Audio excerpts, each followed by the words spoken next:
Good Shabbos. This week's Parshat Noach, has its main theme, of course, the flood, a great inundation of water that covered everything. The heavens above opened up their vaults and water came pouring down.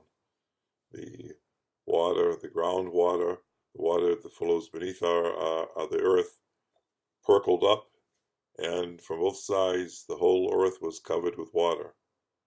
But there is in the Jewish tradition a somewhat more muted presence for a flood of fire, found in some very ancient Jewish sources. I'll just mention here one, a story, an Agada, that's found in the Mechilta, which is a Tanaic Midrash, and it's also found in the Gemara and Zvachim, has to do with Matan Torah, the giving of the Torah in Sinai, which, as the Torah tells us, was accompanied by great supernatural or unusual events, such as noises and thunderbolts and heavy clouds. And these, according to the Gada, were felt around the world, and people got into a panic. And they all, especially the advisors for the various states, went to Bilam ben Beor, who's sort of the typological prophet of the non-Jews, to find out what's going on. They first said to me, "We're afraid that this looks like we're going to have another flood, heavy clouds and so on and so forth, and all these noises." And Bilam said, "No, no, no. God promised after Noah's flood that there would be no more floods." And then they said, "Well, maybe he's bringing a flood of fire." And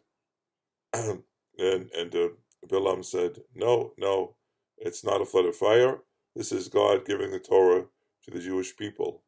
So this is just one instance of a few, not many, but a few, that mention a flood of fire in very ancient Jewish sources and in connection with the flood of Noah, the flood of water. Now, another ancient reference to the flood of fire, or several actually, the source for references to the flood of fire, is Philo of Alexandria. Philo of Alexandria, the famous Jewish Hellenistic philosopher, who mentions it in a number of places. Again, I'll cite what seems to be the most interesting case.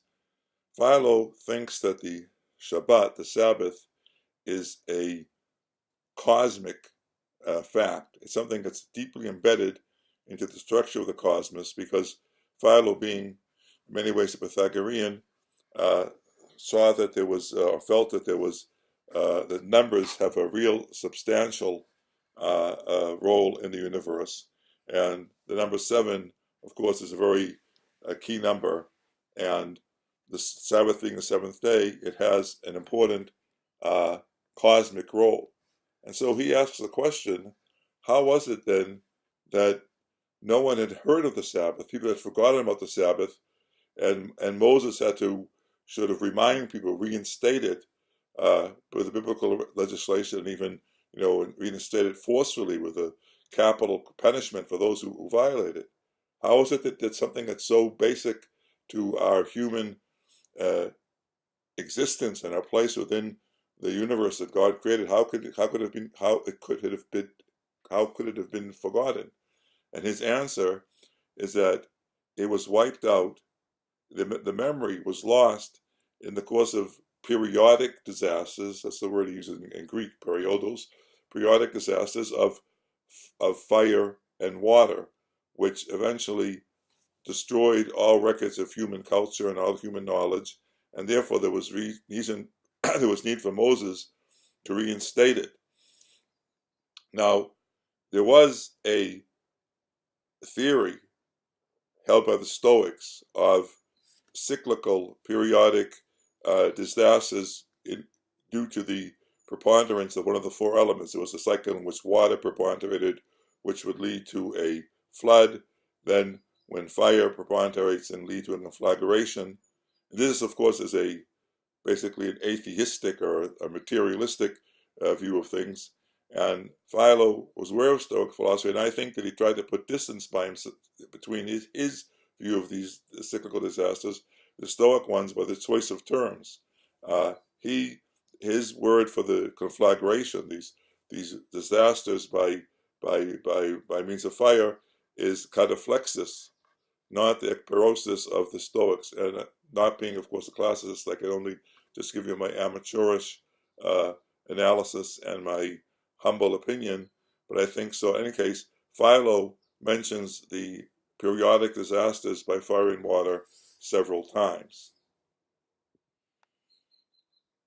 The place where the flood of fire seems to have had a more important, though, a significant place in Jewish thought is actually not in ancient, prehistorical times, but in the future eschatos, in eschatology, in the future end of days, where it's generally accepted in academic literature that there was a Jewish belief that there would be a huge conflagration, a huge cosmic burning at the end of days.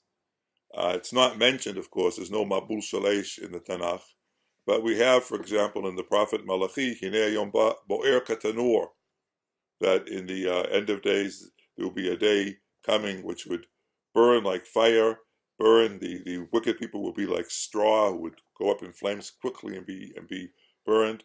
But for the righteous, it will be Shemesh Tzedakah Umapeh B'chnafeha, the sun, which is of course the hot object in our sky, which we associate with heat, would actually be a therapeutic instrument for the righteous. And the references to a cosmic conflagration or a huge fire being a sign of the end of days are found in not even apocryphal books, or some of the apocryphal and in ancient books that are considered to be by Jewish writers. But the notion of a fire, a cosmic fire, being a part of the sign of the coming of the Mashiach made its way in. For example, it's found in a sort of prose poem by Shlomo Zalman Ansky, Shin Ansky. Name may be familiar to you because he's the Yiddish writer who lived from sometime in the mid-19th century to I think around 1920, who wrote the Die Book, the famous play and movie later. He has a sort of prose poem called 10 Zeichnissen von Mashiach, 10 signs of the Mashiach, and there he says the first sign, the ersten Zeichnis, is a flood of fire dikid mabul. So this made it, he was not, I don't know if I would call him a scholar, but this made its way sort of into the popular consciousness that the one of the signs, the first sign of the Mashiach, would be some sort of cosmic fire. Now, we have little trace of this in the sort of standard Jewish literature, especially say the prayer book, which represents the things that are sort of inculcated into Jews on a daily, weekly, or at least annual basis. I think that Chazal went out of the way to suppress messianic expectations, but the one place in the Jewish prayer book where messianic expectations, messianic fervor is allowed is in the Hakafot, the Hoshanot that we say in Hoshana Rabbah. If you read those carefully, and most people, most shows I've been to, certainly in Israel, say them so quickly that I don't think anyone can really pay attention to what they mean. But many of them, especially the ones towards the end of the Hakafot, have a very fervent, emotive, messianic message. We take the Hoshana before we beat them on the ground. We wave them in the air and say, Kol Mavaser, Mavaser V'Omer. We're sort of waving to the Mashiach as he comes in. And in these, as part of these Hoshana, fire has a strong presence. The first 6 Hakafot that we make on Hoshana Rabbah, we say the same Hoshana that we said during the holiday of Sukkot. But the 7th one, which is added only Hoshana Rabbah, Leman Itaka Nizrak B'Kivshan H, fire plays an important role there. But also water, because Hoshana Rabbah is the day before we say Tefillah Tek Hashem.